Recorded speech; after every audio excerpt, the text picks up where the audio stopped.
Hi, I'm Dr. Jeff Pettis. I'm an entomologist, and I've worked with honeybees for over 40 years, and I've worked with USDA as an agricultural research scientist for over 20 years.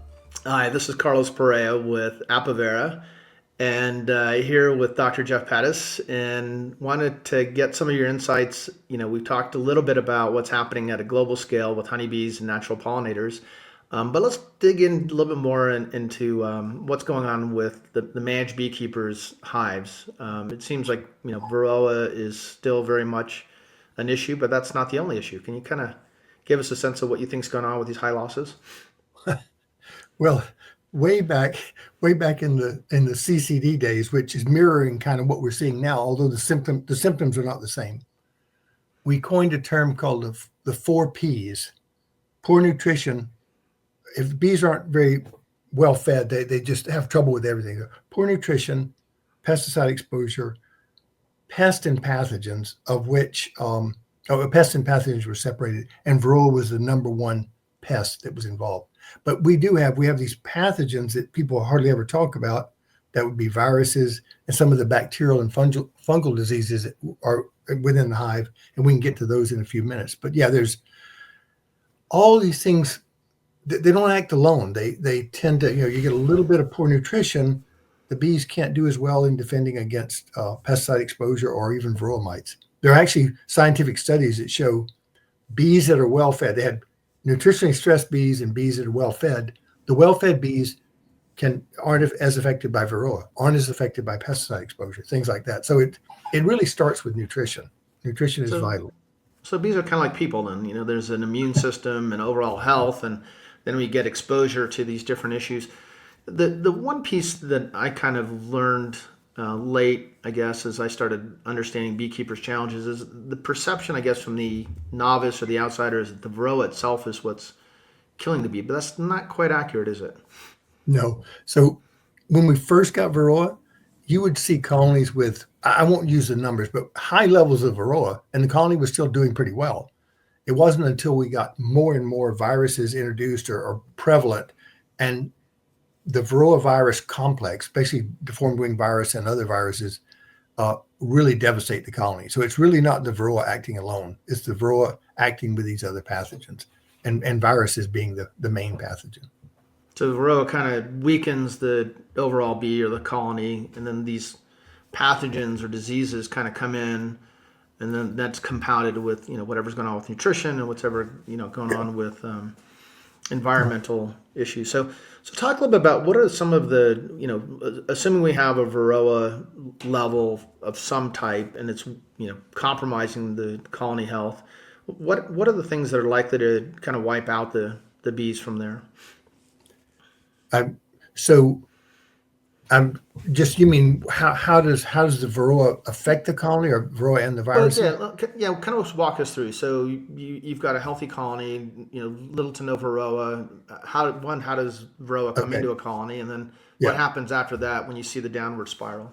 Right. So Varroa is virtually ubiquitous, and if you looked hard enough in every colony in the U.S., you could find some Varroa, maybe at low levels. In the spring, because we're in a temperate area, in the spring, they're at low levels. They start to build up. The more brood, the more young bees the colony raises, the Varroa mites are raised with that, and they keep growing. So it's by midsummer into early fall when Varroa really begins to attack the colonies. It's not that some of the damage done early is not affecting the colony, but that summer, early fall buildup combined with viruses, you can have a colony completely die, just start to dwindle and die in 6 weeks or less, just from the Varroa feeding and the viruses. What happens is if the beekeeper doesn't realize the Varroa mites are going up and treats too late, sometimes the damage is already done. You can control the mites, but the damage is done and they'll never make it through winter. I mean, once they're fed upon, weakened as bees, even you kill the Varroa afterwards, it may be too late. The colony may be doomed. Got it. So it's not just what you see; it's what you can't see that the Varroa are exposing the bees to.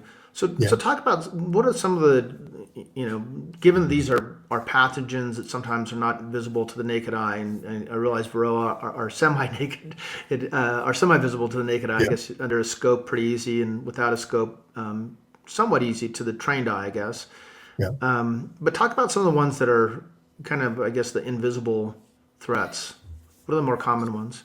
Well, the worst ones are the viruses, because there's only one that actually produces any symptoms that are, well, there's two that are really noticeable. One is deformed wing virus, which also is coupled with Varroa. And once the Varroa levels and the virus levels get up high enough, you see bees with deformed wings. So that's pretty easy to see. The other one is called sac brood virus, and that one, when that virus gets prevalent enough, you see disease larvae in the colony that have a certain characteristic, and you can diagnose it. So, but again, some beekeepers aren't very good at diagnosing some of the diseases. There's two other brood disease, or at least two. There's things like chalk brood, which you can usually visually see, European foul brood and American foul brood, and they cause the larvae to die.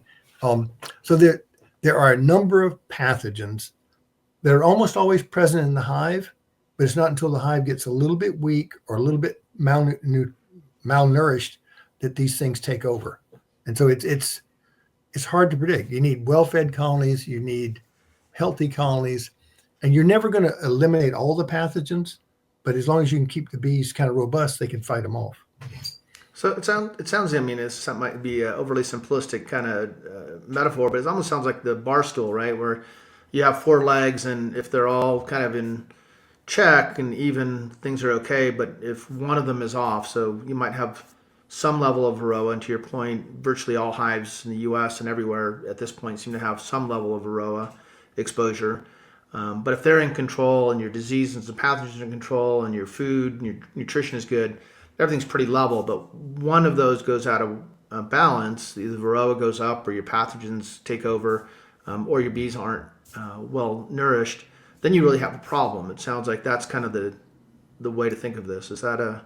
I think that's a fair assessment, Carlos. One of the things that I've seen, some of the new reports out of these bee losses in California, and everyone's looking, oh, we're going to find the cause, singular. It's like, no.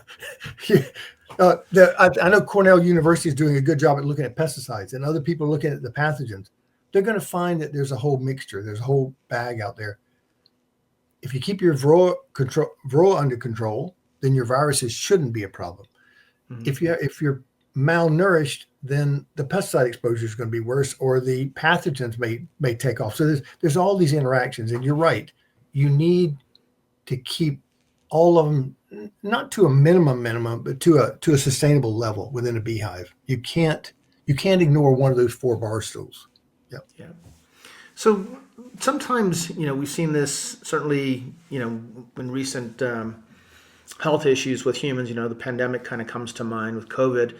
So at times there's a lot of misinformation about the treatment and the cure and prevention. I mean, one thing I think we all learned is, if you're overall healthy, your ability to fight off these diseases is much better. And then if you're, compromised in some way, so it sounds like bees are similar.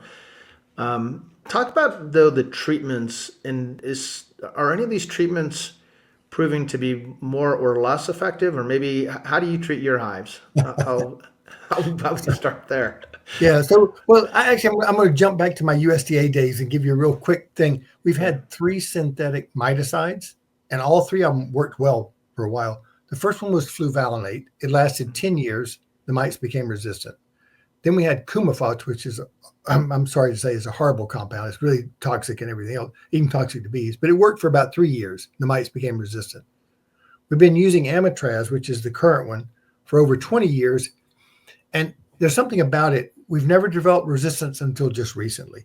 But the resistance it's not always staying. It's not always fixing in the population. So mites can become resistant to the synthetic chemicals. I'm using only formic acid and oxalic acid. But there are issues with that because they can both be temperature dependent, and they can also harm us as the beekeeper, and or they can be hard to apply because you may not get a temperature window in which to supply them. And formic in particular can harm bees. So it's a balance. You're killing Varroa, and it doesn't leave residues, but there's some damage to the beekeeper sometimes. So yeah, it's our battle to control Varroa is ongoing. We also, I have to mention, there's a lot of work going on in naturally mite resistant stock, and we're making progress there. It's just that we don't have bees yet that can manage without any treatment, or they're not widespread. They're in certain pockets, but they're not widespread.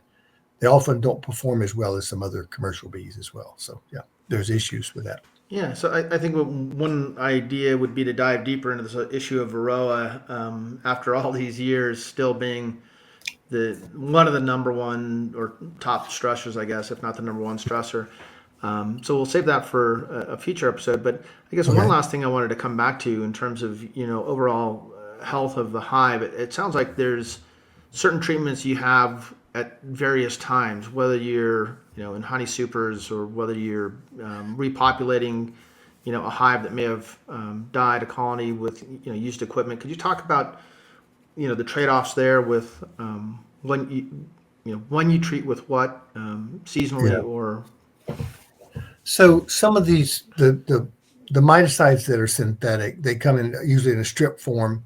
They're easy to apply, but they're also easy to leave behind, and we've seen resistance develop. So they have ease of use. The two organic acids have problems with the applicator, and they have problems with the bees. So yeah, I mean, we just haven't perfected Varroa control. It's amazing because between the Europeans and the people in North America, we've been working on it for 30 or 40 years, and it's amazing that we don't have more progress in that realm. There's a huge issue, or at least I think it's a huge issue. A colony dies for whatever reason, probably a combination of things. The beekeeper often immediately reuses that equipment, and that equipment can contain viruses and pathogens and everything else. So there's a need to sterilize or clean up used bee equipment that has died out. And gamma radiation works, but who has a gamma radiation facility? So I think there's a lot of promise in something like the Terravera fogging to clean up used bee equipment and make it more suitable and make it maybe not completely sterile, but better for reuse in a short period of time. Yeah, kind of taking healthy bees and putting them in a colony that may have already had problems with pathogens seems like kind of a recipe for a low level of success, if not disaster. Yeah. Well, listen, Dr. Pettis, I am looking forward to getting into the Varroa issue with you in a little bit more detail. But with that, I think we're going to hit a pause on this episode. And I think I want to say thank you for all the insights you've shared. Look forward to talking more about Varroa.